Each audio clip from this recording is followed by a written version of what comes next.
उसमें कोई भी अधिकारी अगर उनको वहाँ कामों को लंबित करने के लिए, इंटेंसली उनको परेशान करने के लिए, उनकी जेब की तरफ नज़र डालने के लिए, उनकी जेब काटने की कोई इच्छा रखता है या काटने की कोशिश करता है, तो वो सचेत हो जाए आज के बाद।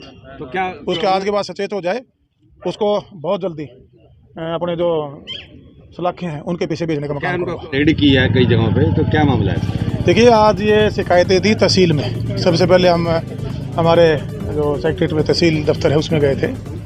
वहाँ हमारे जो अधिकारी हैं, लोगों की शिकायत थी कि रजिस्ट्रियाँ टाइम पे नहीं होती, इंटेंसली उनको होल्ड किया जाता है। उसके वर्ज में जाखड़ में अभी मैं पहुँच नहीं पाया हूँ, जाखड़ में भी अधिकारियों की शिकायत थी, टोहाना भी शिकायत थी। तो वहाँ जाके देखा, आज कोई मीटिंग हमारे डिस्ट्रिक्ट अधिकारियों में डी साहब ने ले रखी थी। तो वहाँ जो अधिकारी हैं, तहसीलदार वगैरह, वो तो सीटों पे नहीं मिले, लेकिन कुछ डाटा मैंने एसडीएम की जिम्मेदारी लगाई। वो अब पिछले 1 क्वार्टर का देने का काम करेंगे। अगर कोई रजिस्ट्री इंटेंसली रोकी गई है विदाउट रीज़न, तो उसके पीछे उनकी मंशा क्या थी, और अगर कहीं उसमें कोई कोताही पाई गई तो उस पर कानूनी कार्रवाई जो बनती है उसको करने में सरकार पीछे नहीं हटेगी। तो नगर परिषद में भी छापामार, नगर परिषद में जो हमारे शहरवासियों की कुछ तो पार्कों को लेकर समस्या पिछले लंबे समय से 2-3 बार पहले भी विजिट कर चुके हैं। आज भी मैं मॉडल टाउन के पार्क में हूँ, दूसरी बार विजिट करने। इसमें कोऑर्डिनेशन की कमी होने की वजह से ये हमारी ज़मीन इरिगेशन की है, लेकिन यहाँ डिपार्टमेंट के अधिकारी एक दूसरे को ही नहीं जानते।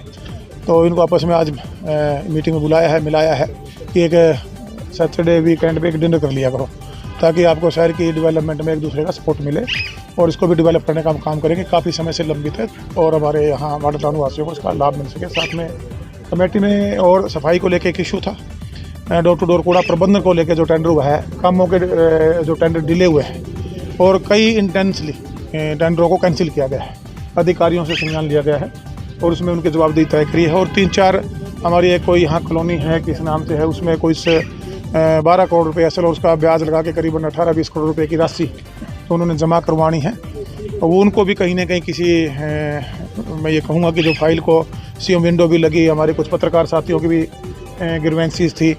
एक ये जो रोड है हमारा संगम रोड, इसमें साइकिल ट्रैक वगैरह दिखाए हुए हैं, प्लांटेशन लगने थे, बहुत पैसा इस रोड का डेवलपमेंट के लिए जो टेंडर प्रक्रिया में यूज हुआ है उस ढंग से डेवलपमेंट हुई नहीं। उन सबकी जिन जिन कामों की शिकायतें अधिकारियों को उनकी रिपोर्ट सौंपने के अगले 7 दिन के आदेश दिए हैं कि सबकी रिपोर्ट लेकर वो एक बार हमारे साथ बैठेंगे और इसमें जहाँ भी कोताही पाई जाएगी, जो कानूनी कार्रवाई बनती है वो करेंगे और उस काम को इम्प्रूव करा के डेवलप करा के जनता को समृद्ध करने का काम करेंगे। तो विकास कार्य में लगातार देरी हो रही है, इसका कारण यही मानते हैं? देखिए, पहले से मैं तो नहीं कहूँगा कि बहुत ज़्यादा तेजी हम लेके आने में कामयाब हुए हैं। एक लिंगर ऑन प्रोसेस था, आपसी कोऑर्डिनेशन की कमी थी, पैसे को डेवलपमेंट में ना लगा के लोगों की बिल्डिंगों में लगता था, लोगों की जेबों में जाता था। उसको बंद करने का काम किया, एक व्यवस्था परिवर्तन सरकार ने की है।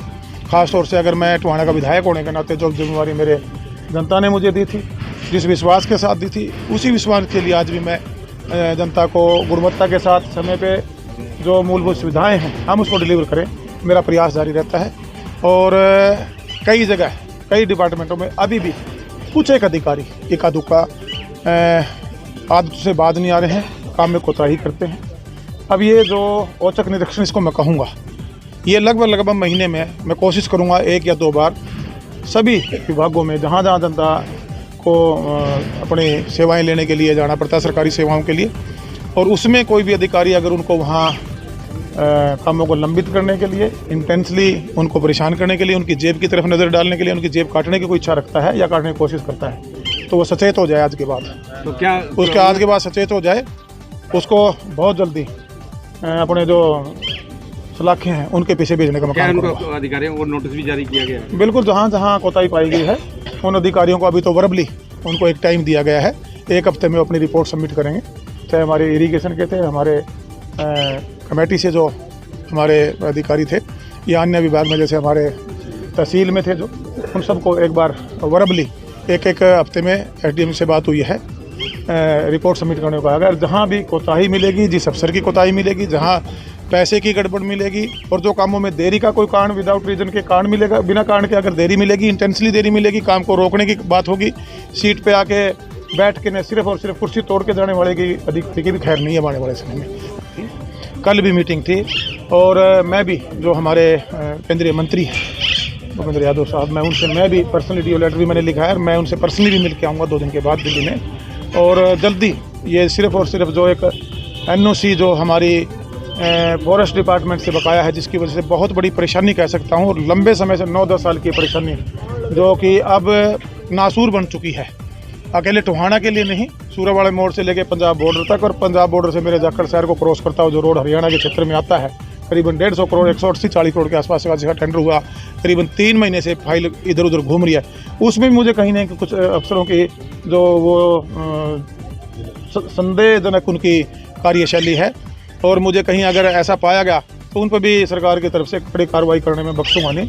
जिन्होंने इसमें सपोर्ट किया उन अधिकारियों को मैं धन्यवाद भी करूंगा, क्योंकि लंबा प्रोसेस लंबे समय से पेंडिंग था। मैं उम्मीद के साथ कह सकता हूं कि अगले बहुत कम समय में इस रोड पे आपको बहुत जल्दी कार्य शुरू दिखाई देगा, और बस ये महीनों में ये फाइल अप्रूव होकर आई है, और इसका मैं उम्मीद कर सकता हूँ कि अगले इस 2 महीने से पहले माननीय मैं उम्मीद करता हूँ देश के प्रधानमंत्री माननीय नरेंद्र मोदी जी के हाथों से इसका उद्घाटन करवाने का, शिलान्यास कराने का हम जल्दी काम करें, क्योंकि एम्स का उन्होंने उद्घाटन करना है। तो ये बहुत से 2-3 मेडिकल कॉलेज साथ शुरू होने हैं, जो सरकार की योजना है भी हर जिले में एक मेडिकल कॉलेज बनाना है। तो इसका शिलान्यास बहुत जल्दी माननीय देश के प्रधानमंत्री नरेंद्र मोदी के हाथों से होने जा रहे हैं। सरकारी डिपार्टमेंटों का कोऑर्डिनेशन है, कहीं ना कहीं उसकी मैं कमी महसूस करता हूँ। अभी भी हमारे नगर परिषद के MC थे या हमारे इरीगेशन MC थे, आमने सामने एक दूसरे की शक्ल ही नहीं पहचानते। आप एक क्षेत्र के अधिकारी हैं डिपार्टमेंटों में, कम से कम आपको फ़ोन पे बात करें, फ़ोन पर ना करें, आप समय महीने में एक कोऑर्डिनेशन मीटिंग हो। हमारे बहुत से ऐसे कार्य हैं जो काम पहले होने वाला है वो बाद में होता है, और जो बाद में होने वाला पहले हो जाता है, जिससे पैसे का दुरुपयोग मैं समझता हूँ होता है। और ये पैसा जनता के खून पसीने की गाढ़े खून पसीने पैसे की कमाई का है। एक पैसे की जवाबदेही कोई कर्मचारी अधिकारी है वो सुनिश्चित करें कि वो गुणवत्ता के साथ समयबद्ध तरीके के साथ डेवलपमेंट के लिए लगे। और जो हम चुने लोग हैं, तो हमारे शहर के MC साहिबान हैं, हमारी कमेटी के जो अन्य जो चुने लोग हैं, और चाहे हमारे गांव के हमारी जो पंचायत की बॉडियां हैं उनकी बात करूँ, चाहे मैं बतौर विधायक मेरी जिम्मेवारी है, बतौर सरकार में मेरी जिम्मेवारी है, चाहे हमारी सरकार की जिम्मेवारी है, माननीय मुख्यमंत्री की जिम्मेवारी है, हम सब जवाबदेह हैं जनता के। सर